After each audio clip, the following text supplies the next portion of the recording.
Men, before we dive in, I've got something big to share with you. The waitlist for the Evolved Men Brotherhood is now open. This is the space where men stop doing the work alone. Inside the Brotherhood, you'll connect weekly with other men committed to growth, leadership, and living with purpose. You'll get access to live calls, courses, and the community that keeps you accountable when life gets hard. Registration opens soon. Join the waitlist now at evolvedmenproject.com/brotherhood and be a part of the movement. Today I'm joined by my friend Andrew Carruthers, and we're diving into something that's both deeply challenging, and that's trusting our inner compass. We're going to explore what that means, how it shows up in our lives, and what it looks like to actually follow it, even when it's not the easy road. So, Andrew, man, I'm excited to have you here. And I'd love to start by just asking you, when you think about your inner compass, what does that mean to you? Well, that's a good question because it's pretty layered. To me, I guess on the simplest level, it's that internal director of like how I want to move within my life, who I want to be, how I want to show up, the decisions I want to make, but from a place of, I guess, what I might refer to as kind of like higher self or true self versus being maybe misguided by parts of me that just want to seek pleasure or just get some type of need met, or potentially you're just acting out of fear.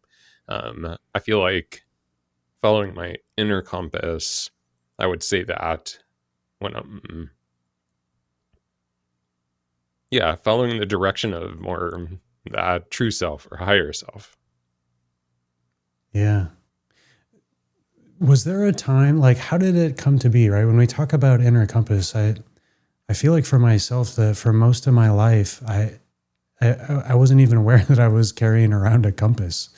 I think a lot of people talk about, and I don't know if that's a sense of morals or guidance or spirit or whatever it is, but was there a moment for you when you feel like you realized that it was there and that you couldn't ignore it anymore?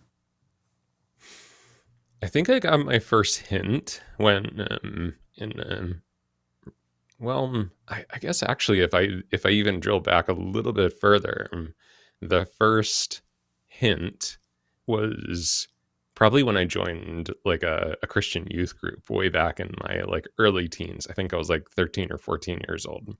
And I think that was kind of the first time that I really got a sense that there was something higher, I guess is the term I would put to it. And while that youth group didn't really last, and I ended up, not following that path, the real part that I can really draw back to is in high school. I started to really get into Buddhism, and it was because I had this really great teacher in a philosophy class that he had kind of introduced me to that concept. And my best friend Josh and we would go to Borders bookstore and get like a huge coffee and get all of the Buddhist books off of the shelves and like just sit in the Borders bookstore coffee shop and read these Buddhist books. And then he and I started to dabble in meditation. We didn't really have a teacher or anything. We were just going based off of these things that we were seeing within the books we were reading. But we started meditating. And I think that was the first time that I really truly connected to something where I was like, oh, okay, there's a me, and then there's like big picture me. Like there's not just one person here. There's kind of like multiple levels. And I think that's when I really started to come more clear that sometimes I was acting from what I now know is kind of more that subconscious self, or acting more from a conscious, higher conscious self. And so I think that was the first introduction to it, or peek behind the curtain. But I think it was really when I started to work with my first life coach, Lynn Christian, that was really the first time that I was introduced to quote deeper work, really recognizing the difference between the subconscious needs and our kind of parts that form based off of the experiences we have, the beliefs that are formed within the subconscious, and how strong they can really guide us, versus more consciously in deciding kind of some of the things that you pointed towards. Like, one of the first things that Lynn took me through was my core values exercise. And I got to, at that point, it was love, wisdom, harmony, and success were my 4 core values. And that was the first time that I had really been introduced to having something fairly defined that became more of an inner compass, because part of that process was for me to each day sit with those core values and really look at, okay, well, how would I behave today? What would I do today? And if I was truly living from these core values, and what just sometimes happens in my life that's out of alignment with these core values. So I think, yeah, the introduction, the kind of inkling was there early in life, but it wasn't until that was, I think, 2003 or 2004 that I first hired Lynn.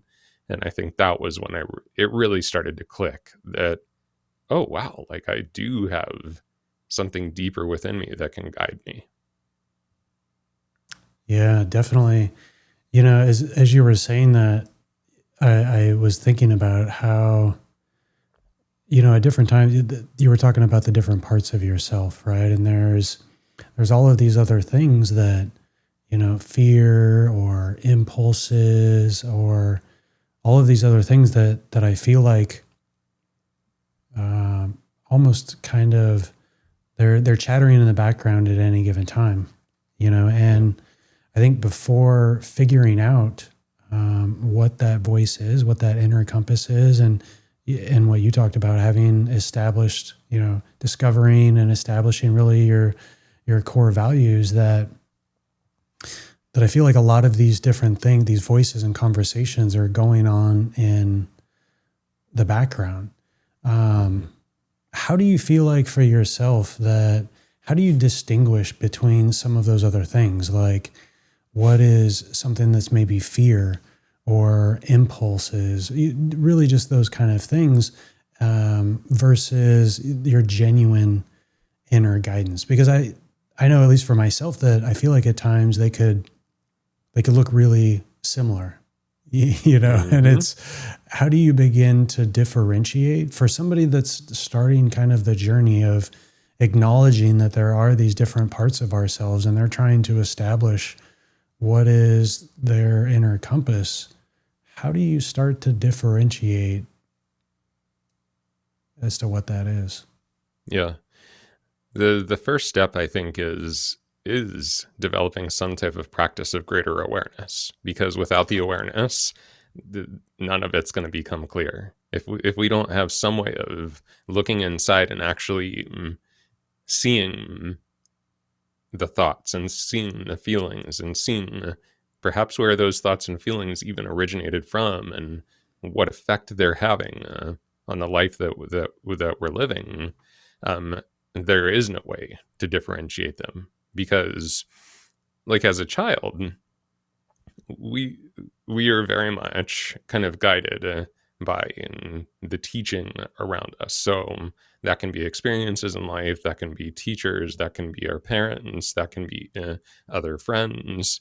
Like, in that initial childhood stage, we're just taking in a ton of information, and all of that is subconscious. Like, well, not all of it, but 95% of it is subconscious. The subconscious is just picking up the teachings, it's picking up the experiences. And that's where most of our fears and our needs and our beliefs and everything are starting to develop. And it's not until later in life that we really do have the ability to then kind of sit back and have greater awareness of, oh, well, yeah, I do have this belief, or I do have this way of being, or this habit, or this pattern of action. but shit, man, where did that even come from? And is that serving me? And is that something I want to continue to do?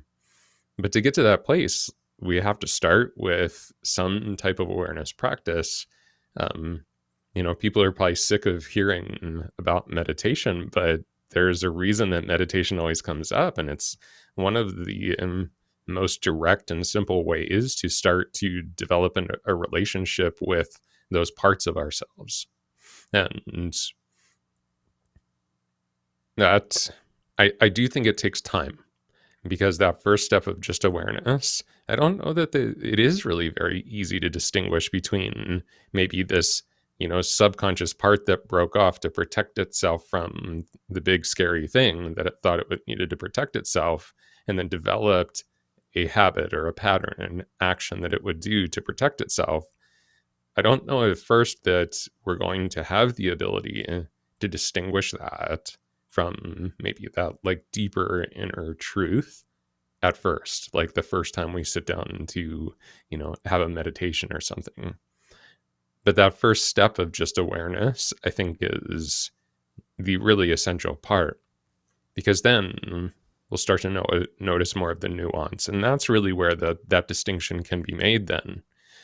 For me, I think one of the things that it really helped me distinguish from subconscious just habits and patterns versus real conscious thoughtful action or thoughtful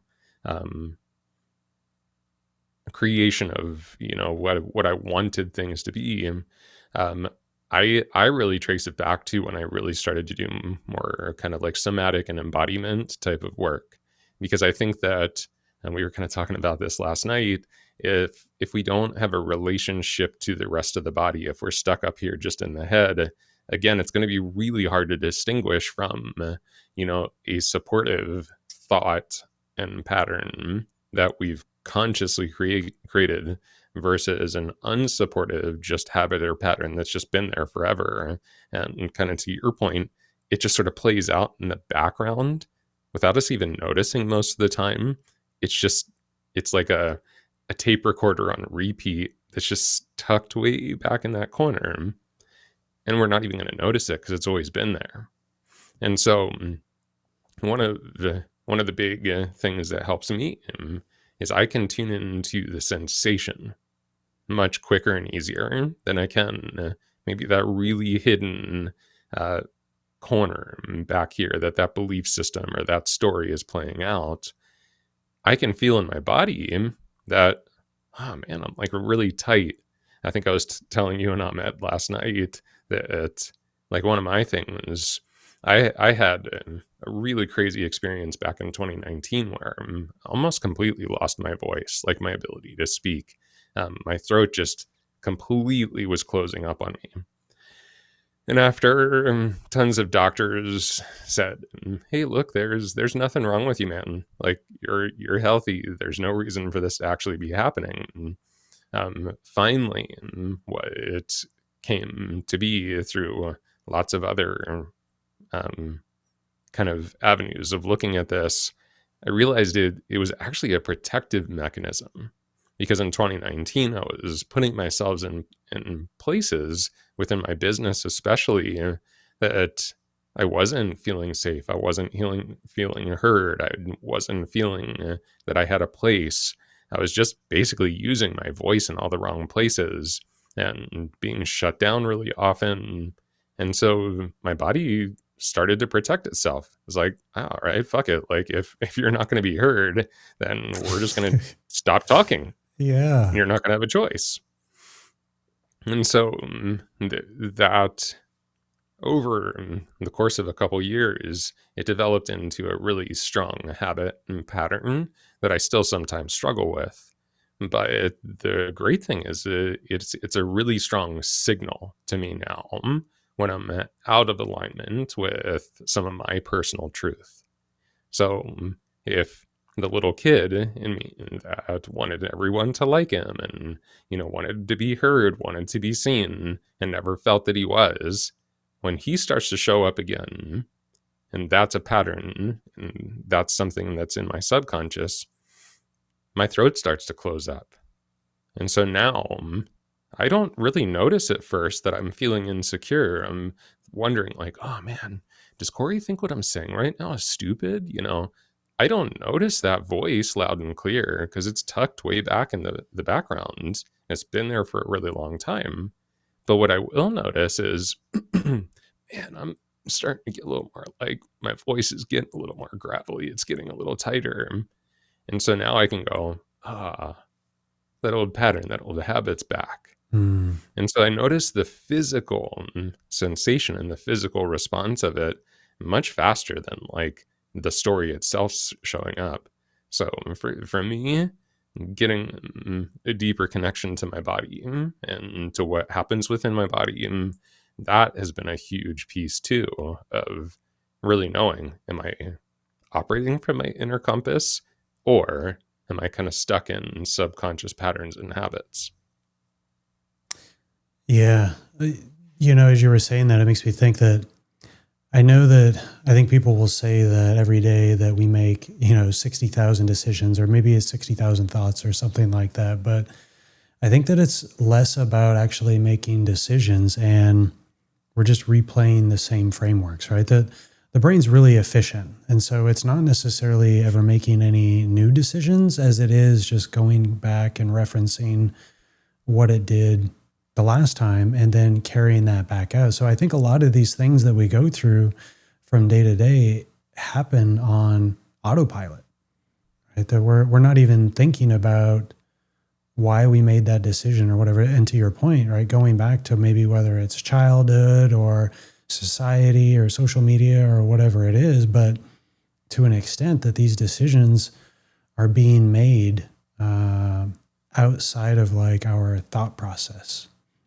Mm-hmm. And so that's a really good point that you bring up, that there's indicators along the way that we're not even noticing, right? And it sounds like for you, it's that your throat closes up, but being able to like, and sometimes I describe it as like split stream, to be able to like split that stream into different feeds, and you've got maybe what's going on in your mind and you've got what's going on to your body, and to be able to be, logically maybe present in the moment, but to also feel yourself, something physiologically, right, or physically starting to change in you, to cue you on to like, okay, I'm still running patterns up here, but there's this other thing that's going, like my eye is twitching, or whatever it is. Like, I know that there's something going on. And I think that's a really good point of people starting to slow down. And I think it does take that,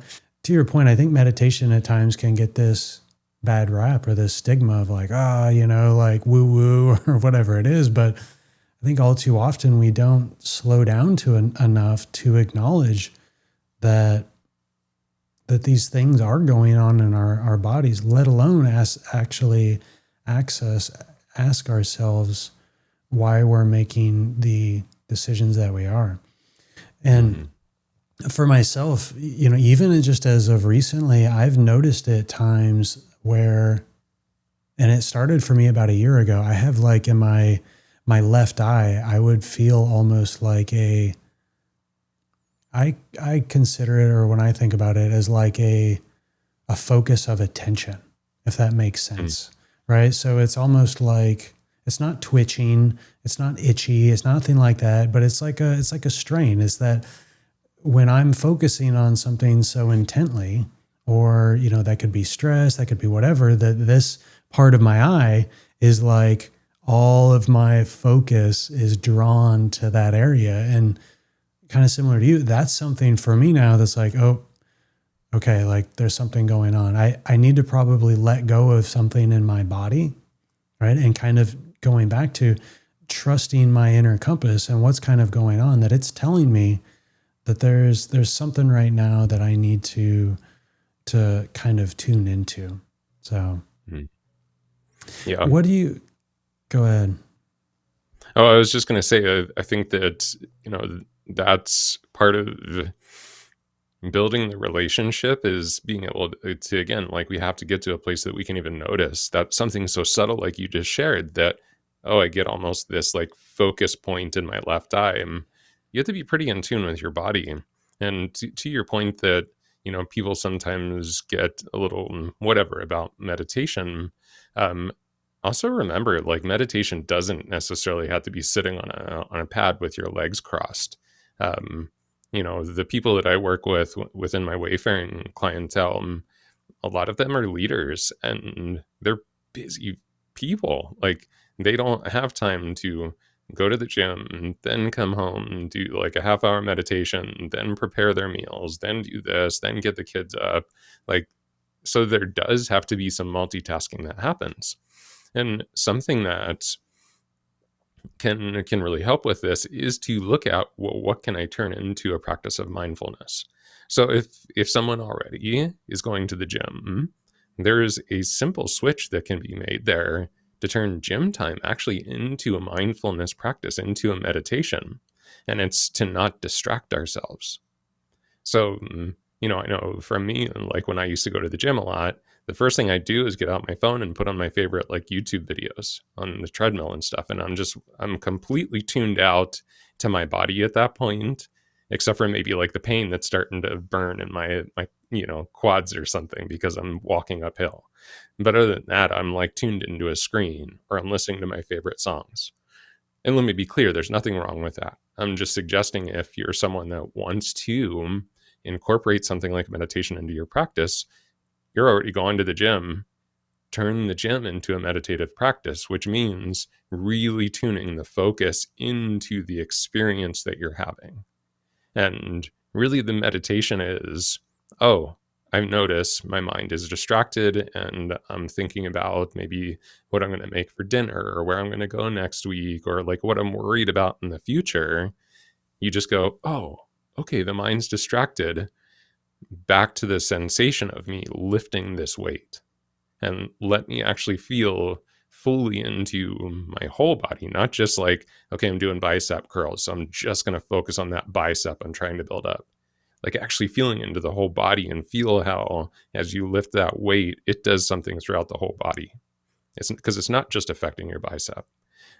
That is meditation. It's part of the process of building deeper awareness, and also getting control of that kind of monkey mind that constantly wants to take us into the past, to replay things that happened in the past, or take us into the future so that we can, prepare ourselves for whatever is going to happen next. It's just bringing us back into a moment and giving ourselves something to give the mind to focus on. So it doesn't have to look like what we think of as traditional meditation to just build awareness. Yeah. Yeah, definitely. What do you feel like, I know that at least for myself that there can be times to, the point that you made about the monkey mind, and there's a lot of other things that are coming and going. And for myself, as I've kind of been on this journey of starting to trust myself more, or to know where that part of myself is, that I feel at times that there can be a discrepancy between what kind of my head says, right? As we talked about, kind of the logical sort of time part of it, and like what my heart is pulling me into, or maybe that inner compass. How do you differentiate for yourself between the head and the heart and things like that? I'll probably sound like a broken record, but part of it is actually feeling into it. I'm pretty tuned into my body at this point, so I can feel that. Oh man, my head is really like spinning. It's taking over. It's really directing the show, versus something that's coming from more like my internal guidance system, which might be like deep in my belly space or like deep in my heart space. And even like I don't want to um, vilify the head because the head brain can be really powerful and um, really supportive intelligence within our body. Again, it's about distinguishing, okay, is this like, you know primitive monkey mind shit that's just like driving me crazy? Or is this like really conscious thoughtfulness? Different belief systems believe that like even the seat of the soul can be in the head. There's some belief systems that think that the spiritual center is the pituitary gland. Some it's the third eye. In traditional Chinese medicine or Qigong, they talk about Shen being in the center of the head, which Shen is like the spirit energy.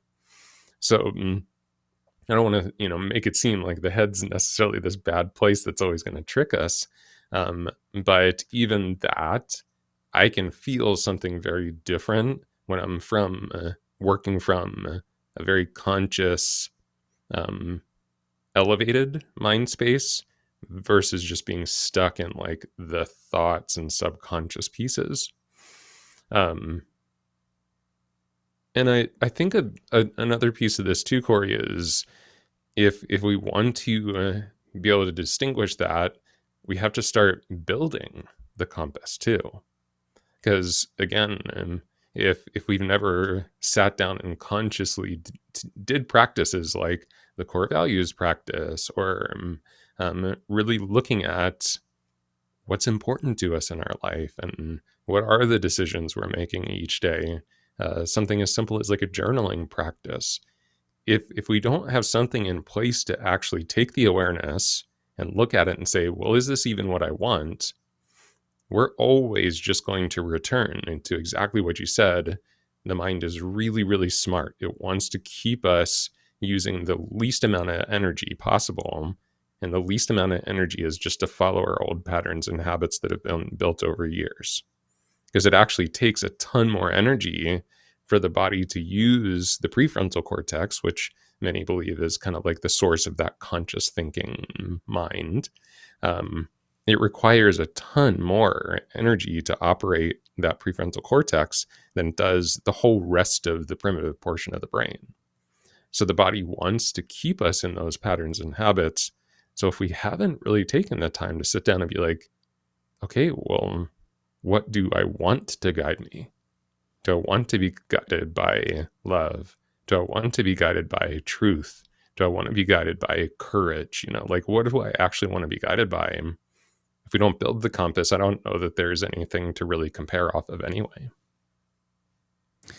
Yeah, as you were saying that, I had this picture in my mind of literally like, I don't know, almost like a pocket watch level complexity, right? That all of the different components that are going into it. And I don't think that it has to be that complex. I mean, if I really break it down, just having, an enclosure, probably some sort of a looking passage, a window, a glass thing on the front of, I'm trying to not make it too complicated. And then a dial to kind of read off of, and then a magnetism that is pulling you in the direction of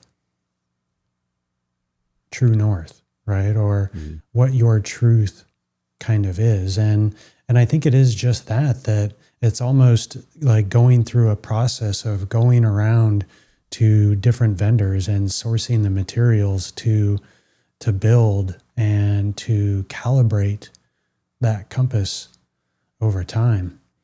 And speaking of that, of like calibration with it, I think that it's something that,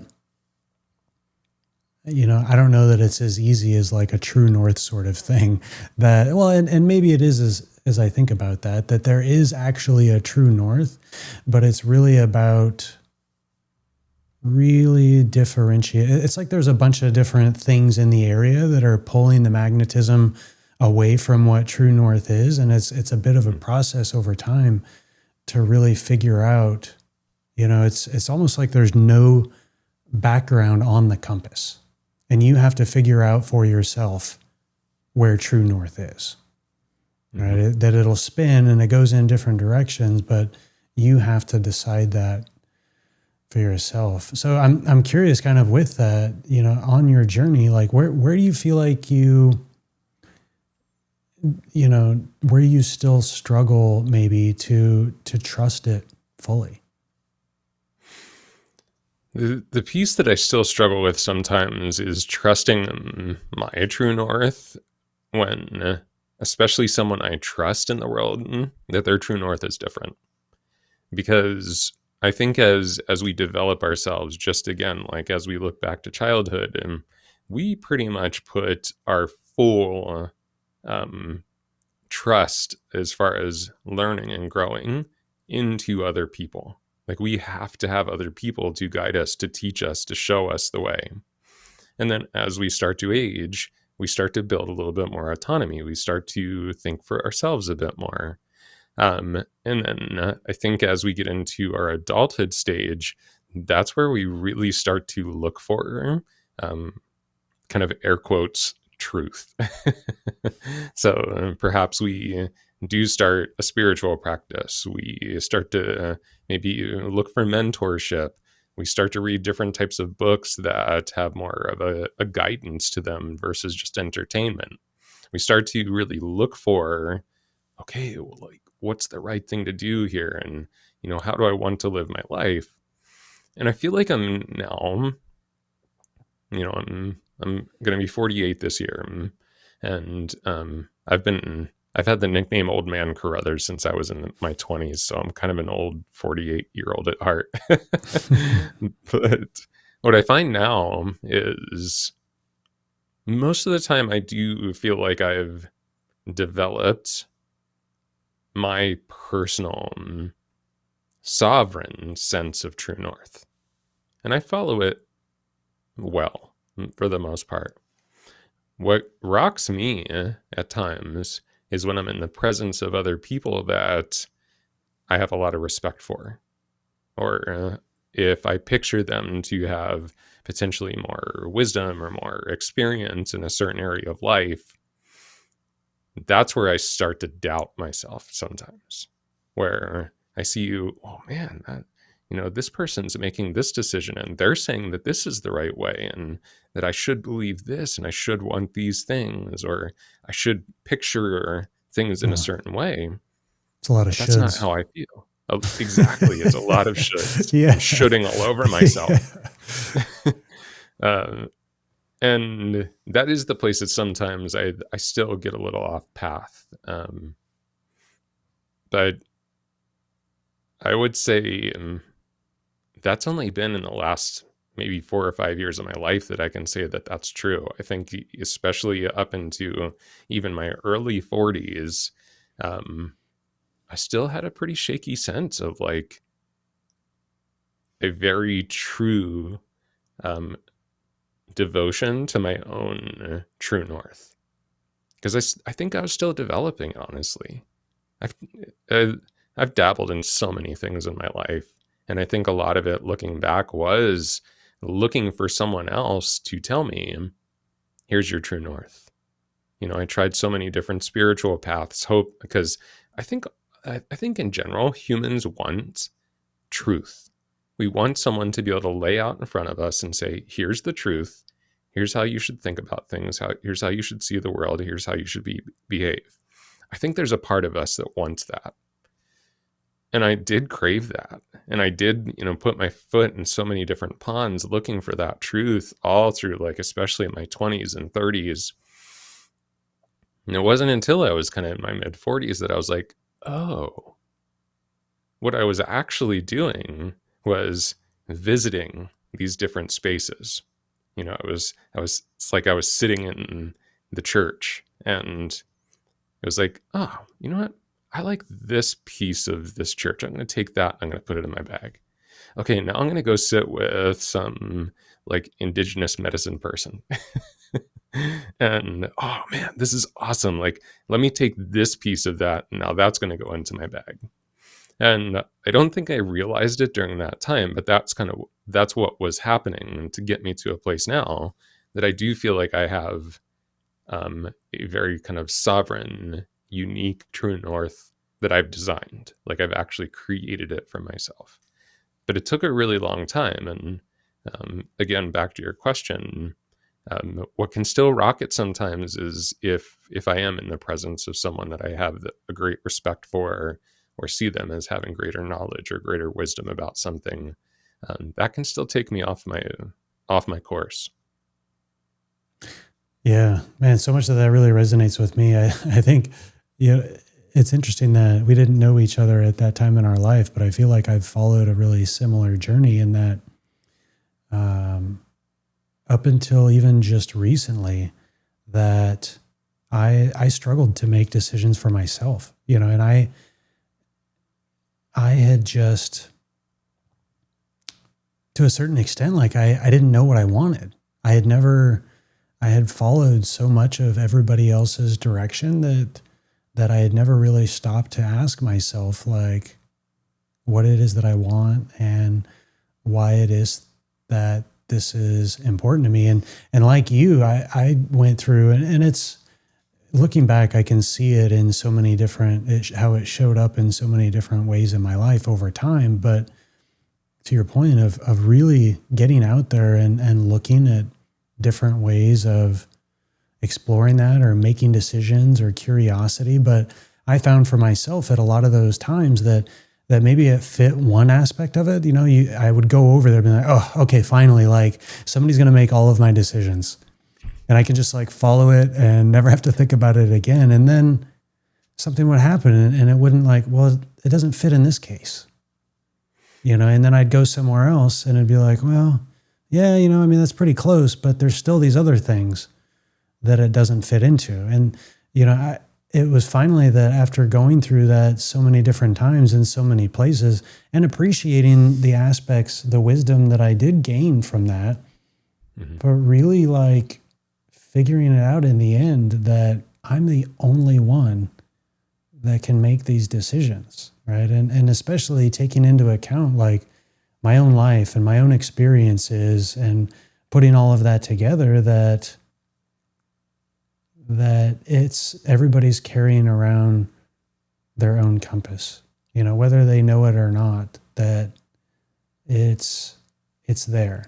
And that I've found for myself that it's pretty on point, but it is going to, when you've got all of these other things, as you said, like you've got all of these other things that it's like holding it up and looking at it and you're looking at everybody else and you're like, man, like imagine it like being out in the woods, right? And you've got a compass and you've been out there all day and you're like, no, I know that the mountain is over that direction, right? I can't see it through the trees right now, but I'm certain that that's where it is, right? But the reality is like probably 9.5 times out of 10, that's where it's at.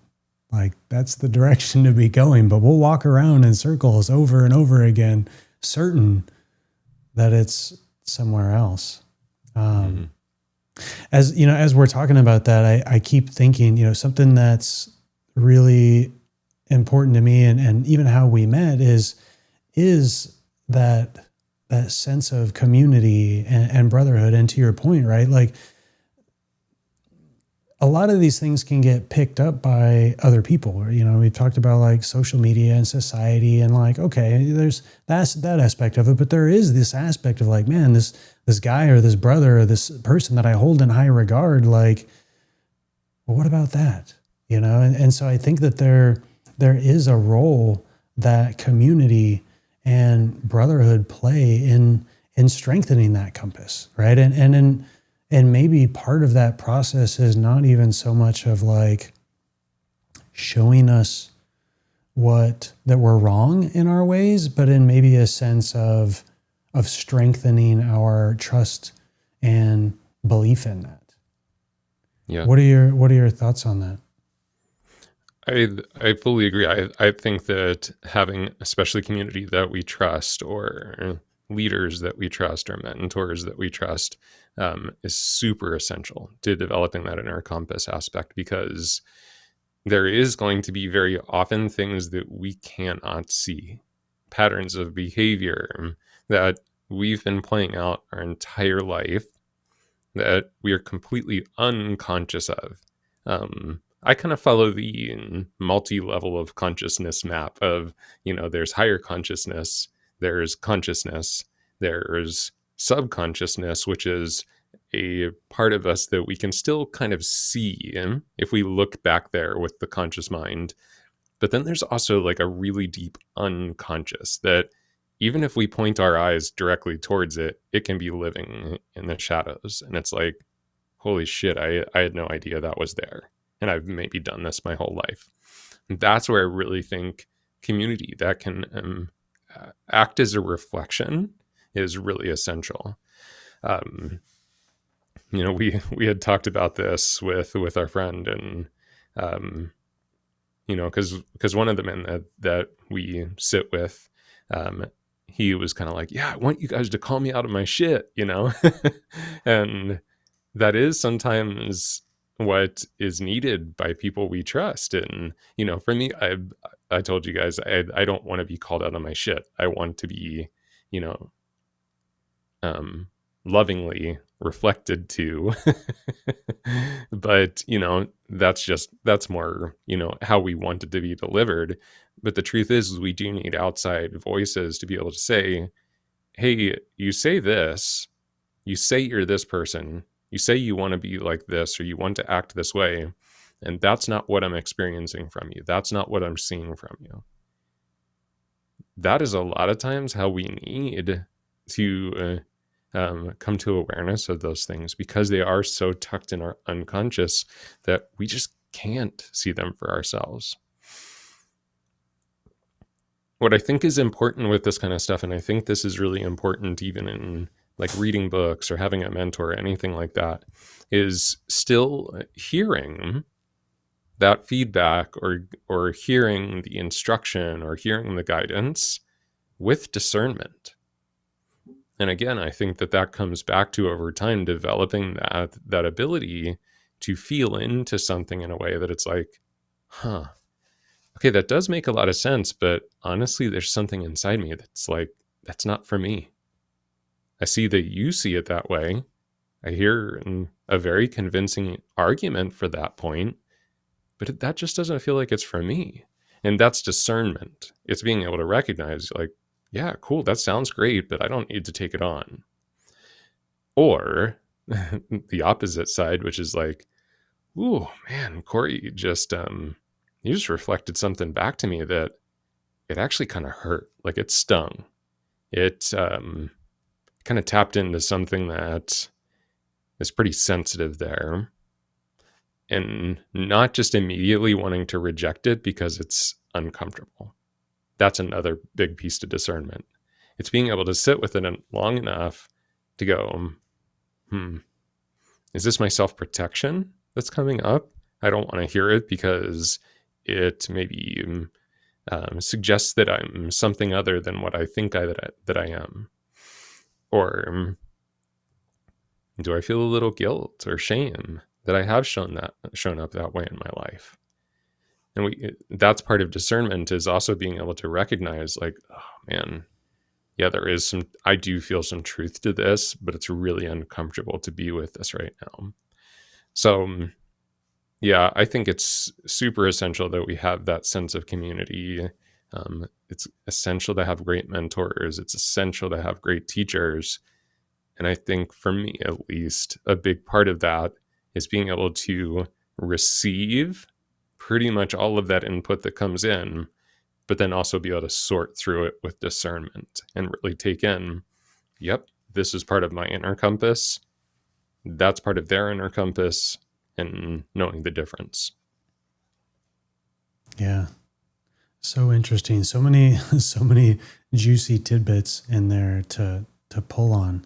It kind of brings up the question for me of like, man, what would the world look like if more of us were trusting that inner compass, right? That, I imagine this, like, I don't know, that it's full of wholesome and connection and honesty, and I don't know, it's a really interesting thought. Mm-hmm. It's a very utopian thought. I know. Yeah. I think the part of my personal mission is to help people to step further into consciousness. like to really have more time throughout their day that they're living in a state of some level of consciousness. Because depending on what you look at, as far as even neuroscience data, they say that like 95% or more of most human beings' day is really just living out subconscious habit and pattern. And that to me just seems like, damn, that's a lot of time to just be living from habits and patterns. But again, there's a reason for it. And it's because if we tried to stay conscious, through 100% of our day, we would probably be fucking exhausted, because Yeah. it does take a lot of energy to stay in that conscious state. So to me now, it's like, can we shift it from 95 to even like 90? Could we get to that place where it's like more often that conscious place is shifting into gear and saying, okay, before I react to what my partner just said to me, can I take 2 breaths and really come back to this conversation from a conscious place where I'm choosing my words, not just reacting with my words. And to be honest with you, like I can picture a world where if even that happened, where it was like a 5% shift, I think that would have that in and of itself would have tremendous difference, especially in how we interact with each other, which would shape everything. Yeah. Yeah, that utopian sort of thing really stands out, right? Like, is this just this crazy making? Like, are we on drugs? Right? Like, but I do. Like, I think so much of it as I think about myself and presence, especially, and I think of like getting to the end of my life and looking back, something that for me as I was going through my divorce and afterwards, like something I acknowledged or I noticed along that journey was that I wasn't very present in a lot of things, right? That I was sure I was like checking the boxes and I was doing the things and whatnot, but I was never stopping to like smell the roses.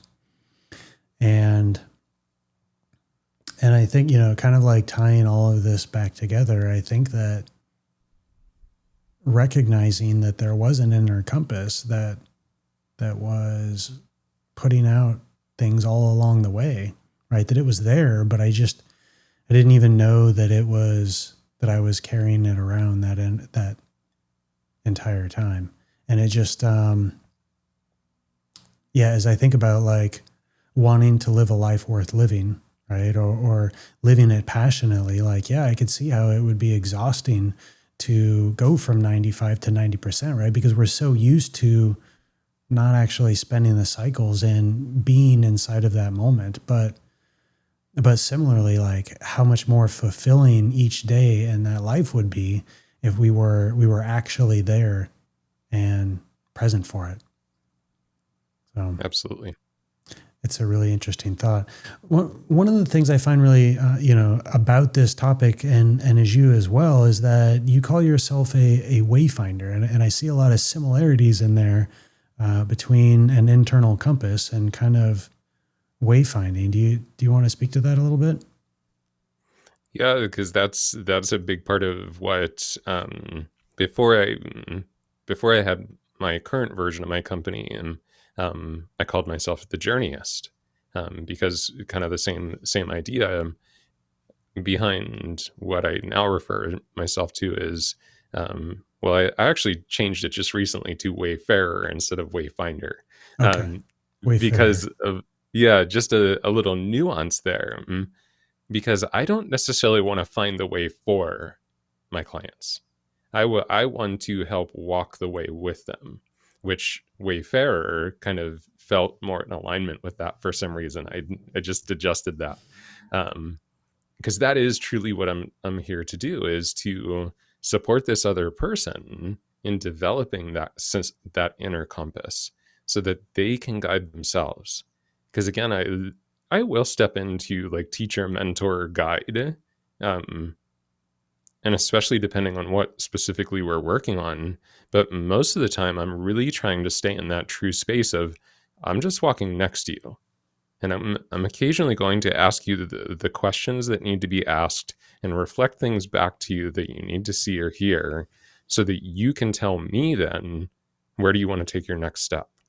And why do you want to take that next step? Where is that coming from within you, that that step is where you want to go? That's that development of the inner compass. So yeah, it very much all fits this. I love to hike. Like, I love to walk in the woods. It's one of my absolute favorite things to do. And that's what I picture. I either picture that or being in the ocean, like captain of a ship or something. Those are the two things that I use a lot from my own personal metaphors. And so it is that aspect of just walking with people so that they can develop their system. They can develop their maps. They can develop their compass, and it fits for their specific needs. Because again, what I think is right, or the things that I have developed in my life, my belief systems, they might not be the right belief systems for them. I may offer them up to people, like if they're stuck in a place and they don't know where to go, I might offer to them, like, hey, I'm going to share with you something I personally believe. You don't have to believe this, but I think it might be helpful as something to consider in this particular situation. But in the end, I only want them to adopt that belief as their own if it resonates, if it's true for them. Yeah. And another part of this whole kind of thought process of the journey and finding our way, the only way that we can do it is to just start walking. Again, kind of coming back to where I can look back at my past and my history. We hear this all the time, like, well, if you're not messing up, you can't really learn. We hear something in that vein, and it's really true, though. It's like the only way that I'm going to know if my compass is in true north is to walk south sometimes and fall off a fucking cliff and go, oh, yeah, I probably shouldn't do that anymore. That really sucked. And that helps to tune the compass back in. It goes, oh, okay, I thought that was true north. That definitely wasn't true north for me because I experienced it. I know I have to go a different direction now to find true north. And I think that that's often the way that we have to do it, is we have to just start wandering and putting our foot on different paths, and be willing to make the mistake or choose the wrong path at times. Or, I think we're so afraid to, like, quote, waste time. And it's like, look, man, if you're on the path and you're looking for the way and you're on your journey, there's no wasted time. That was probably what had to happen to lead you there. I mean, you talk about that all the time with your experience with your divorce and all of that. Is, I know that you look back at it and you recognize that so much of that was something that you had to go through so that you could find your true north, which is really hard, man. Like, that's rough to think about something as hard and heavy as a divorce and, division of a family, as maybe what is needed to find our way. But at times it is. Yeah. Yep. I agree with so much of that. Well, hey man, as we start to wrap up, I want to really just kind of take a moment and see if there's one piece of wisdom that you would want the men listening to take away with them, right? About trusting their own inner compass. And if you have that, what would it be? The thing that jumps out right this moment as you ask that question is honestly patience. Based on exactly what we just said, is developing this sense of inner compass. There's no way to do it except for time. There's no way to do it except for experiencing life every day, and hopefully doing it in a somewhat conscious way, that we have that ability to reflect on, okay, I did this, I said this, I behaved in this way, I acted out this urge that I had. What happened? How did that feel? What did that do for me? Or where did that take me in my life? And is that what I want to continue to keep doing? It takes a long time to get to a place that we have a strong sense of inner guidance, and it takes a lot of patience. So I think that's really what I would want people to hear, especially reflecting back on my own journey. There was a hell of a lot of times where I wanted the answer now. I just wanted it to be fixed now. I wanted the experience to change now. I wanted clarity right now. And looking back, it's like I couldn't have had it. There was nothing I could have done. There's no deep meditation I could have done. There's no contemplation practice that I could have done to give me the answer, versus just going through it, getting to the other side, taking the time to reflect on it, learn from it, grow from it, and testing something else. So, patience, friends. Patience. As you're saying that, I go back to the saying of it's about the journey, not the destination. Mm-hmm. And it's things like that growing up never makes sense in the moment, right? You're like, what the hell does that even mean? But until you've gone through enough of those experiences to really appreciate that, it's not about getting there, right? It's really about the journey along the way. That somebody can't just grab your compass, right? And be like, oh, hey, let me tune that up for you. No, man, like it takes your own journey. Your compass is attuned or connected to only you, and you're the only one that can tune it. And that takes time. Mm-hmm. It takes wisdom. So, well, hey, man, this conversation has been awesome. I really appreciate it. I always love connecting with you. How can the guys that are listening that maybe want to connect with you or follow you or just learn more about your work and what you do, how can they connect with you? Probably the easiest place that I think most people are connected, Instagram. It's the place that I'm most active, and direct messaging through Instagram is a really easy way to connect with me.